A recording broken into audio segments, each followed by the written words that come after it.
एक छोटे से गांव में रामू नाम का एक गरीब आदमी रहता था। उसके पास न तो अपनी जमीन थी और न ही पक्का घर। वह रोज सुबह जल्दी उठकर मजदूरी करने शहर जाता था। दिन भर कड़ी मेहनत करने के बाद भी उसे इतनी ही मजदूरी मिलती थी कि वह अपने परिवार के लिए 2 वक्त की रोटी जुटा सके। रामू के परिवार में उसकी बूढ़ी माँ, पत्नी और 2 छोटे बच्चे थे।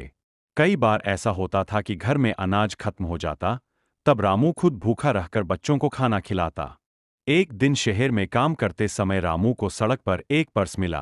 पर्स में बहुत सारे पैसे और कुछ जरूरी कागज थे। रामू चाहता तो उन पैसों से अपने घर की हालत सुधार सकता था, लेकिन उसने ईमानदारी का रास्ता चुना। उसने पर्स में दिए पते पर जाकर वह पर्स उसके मालिक को लौटा दिया। पर्स का मालिक एक अमीर व्यापारी था। वह रामू की ईमानदारी देखकर बहुत खुश हुआ।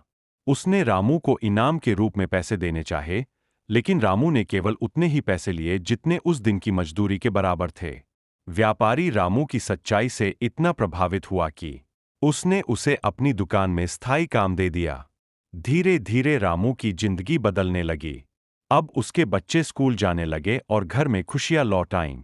रामू ने साबित कर दिया कि गरीबी इंसान की पहचान नहीं होती, उसकी ईमानदारी और मेहनत ही उसकी असली पहचान होती है।